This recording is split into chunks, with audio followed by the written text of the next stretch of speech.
Lorsque vous venez chercher votre enfant à la garderie, on vous dit qu'il n'a presque rien mangé de la journée. Il est capricieux et a des petits boutons dans et autour de sa bouche. Il y a également de petites taches rouges sur la paume des mains et ou des pieds.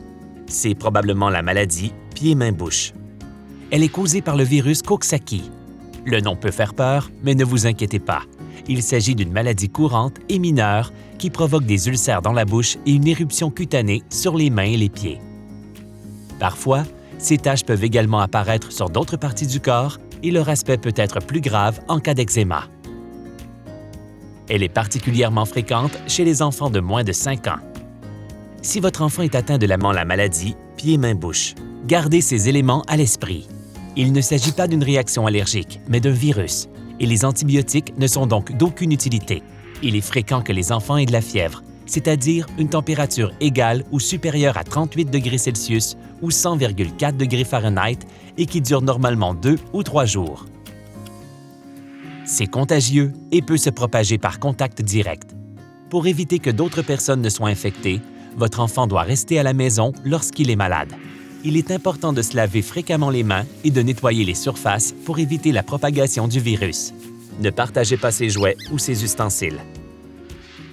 Le traitement de la douleur est une partie importante des soins à domicile de votre enfant, car les ulcères de la bouche peuvent être douloureux.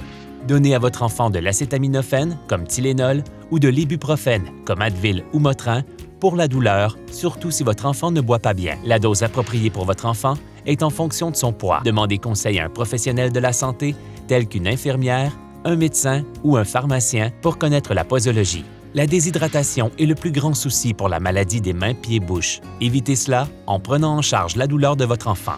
Donnez-leur souvent des liquides qu'ils apprécient. Évitez les liquides acides, comme le jus d'orange, car ils peuvent piquer.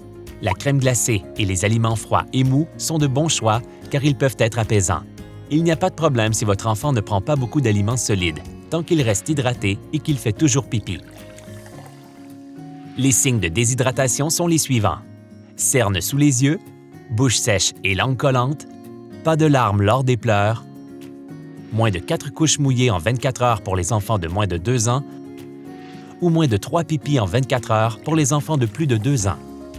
Être confus, ne pas réagir ou avoir beaucoup de mal à se réveiller. Et les mains et les pieds qui sont tachés et froids au toucher.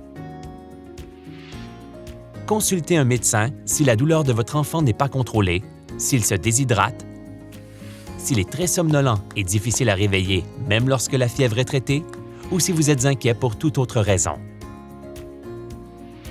Les taches peuvent durer jusqu'à 10 jours et disparaissent d'elles-mêmes.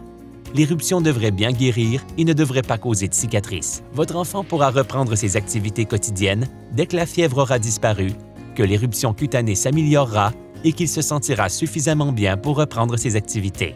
N'oubliez pas que vous n'avez rien fait pour provoquer cela. C'est une maladie courante chez les enfants. Pour plus d'informations sur les soins de santé pour les enfants, visitez trek.ca.